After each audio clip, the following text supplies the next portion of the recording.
In Markine, Donetsk region, roughly 50 kilometers east of Mariupol, a Russian ammo depot was reportedly hit and destroyed. A Russian army supply warehouse caught fire out of nowhere. In Novosibirsk in Russia, what is reported as army supply warehouses are on fire. The blaze has spread to 7,000 square meters. A Ukrainian fiber optic FPV struck a Russian vehicle. Fiber optic FPV systems offer unique advantages and drawbacks, especially when evaluated for battlefield use. One of their most significant strengths is the ability to transmit high bandwidth, interference-free signals. Unlike radio-controlled systems, which can suffer from jamming or signal degradation in environments with heavy electromagnetic interference, fiber optics deliver a stable and secure connection.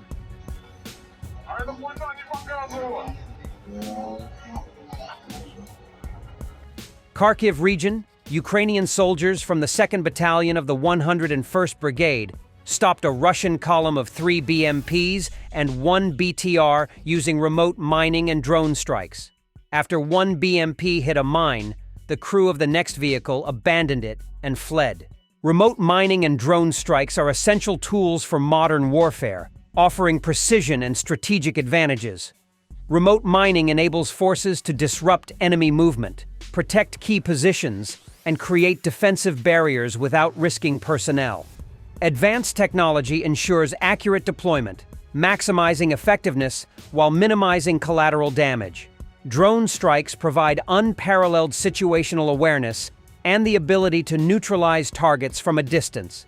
Their precision reduces risk to ground troops, delivers rapid responses to threats, and enhances battlefield efficiency. Together, these tools redefine combat, emphasizing safety and operational success. Remote mining and drone strikes are crucial in achieving strategic dominance. Remote mining allows forces to deny critical areas to the enemy, disrupt supply lines, and ambush advancing units. By deploying these mines safely from afar, soldiers avoid direct engagement while maintaining effective control over key zones. Drone strikes complement this strategy by offering real-time intelligence and the ability to target high-value assets with precision. Together, these technologies save lives, reduce risks, and ensure missions are executed efficiently. This combination is reshaping the modern battlefield, emphasizing technology over traditional brute force. Remote mining and drone strikes also reduce logistical strain as fewer ground forces are required in high-risk zones. This allows for more efficient resource allocation and a faster response to evolving battlefield conditions. By leveraging these technologies, modern militaries gain a decisive edge, achieving objectives while minimizing risks to personnel and civilians. Pokrovsk direction. Russians took control over Pustinka, Novoleskivka, Umanske, Zhovte, Novotroitske, and moved towards Shevchenko. There is only a small space towards Pokrovsk which, in the end, is likely to fall. Ukrainian defense seems to have crumbled. A response by Russia is expected after Ukraine struck the Beriev plant with ATAK-MS.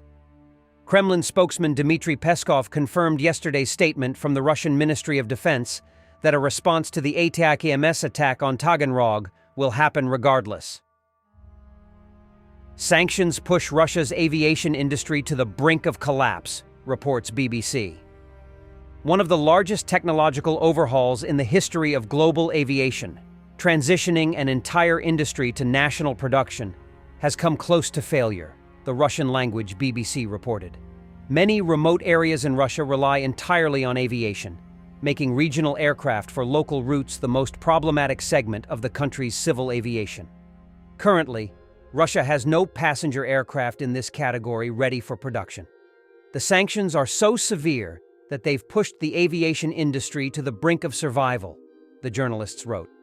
It was noted that 7 passenger planes built by Russia since the start of its full-scale invasion of Ukraine were Superjet hundreds, completed using pre-war stockpiles. Over nearly 3 years of war, Russia managed to produce one prototype each of the Il-96-400M and Il-114 aircraft, which are used only for testing. In response to Western sanctions, the Russian government adopted a comprehensive program for the development of the air transport industry in 2022. This program aimed to produce more than 1,000 planes by 2030, including 14 by the end of 2022, 25 in 2023, and 69 in 2024. According to one of the journalist's sources, the aviation industry crisis alone could compel Russia to seek political solutions to end its war against Ukraine in hopes of lifting sanctions. German Chancellor Scholz is ready to continue talks with Putin, although he considers the phone call between them in November a disappointment. "It's frustrating, he keeps repeating his lines, but I will do it again, without any illusions," he said. Medvedev claims the U.S. could resolve the crisis in Ukraine. If the new U.S. administration is truly committed to resolving this crisis, they can achieve it because Kyiv exists thanks to military and financial support from the U.S. and some European countries. And his team. I will remain silent about the possibility of resolving such a complex crisis in one day, thinking that this is still part of a set of campaign slogans.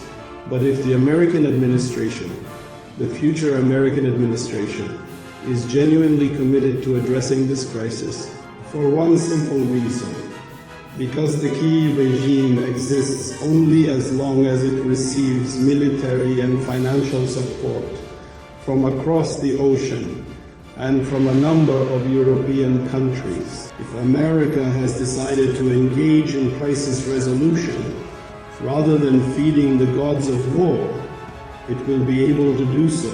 But what exactly the new administration will do, we do not know yet. Obviously, at the beginning of the year, it will become clear to everyone. The president of our country is open to negotiations. Well, first of all, Ukraine has forbidden itself from conducting these negotiations. President Zelensky visited troops from the 65th Brigade on the Zaporizhzhia front. He discussed improving training for mobilized soldiers and the possibility of conducting basic military training directly within brigades. Thanks for watching, and don't forget to subscribe. Also, if you want to support Warthog Defense, please become our member and get early access to new videos, exclusive members-only videos, and become administrator in comment section. The membership link is in the description. Every day. We had a guy last week, it's 6 rescues in 6 days. You know, he's doing the job every day.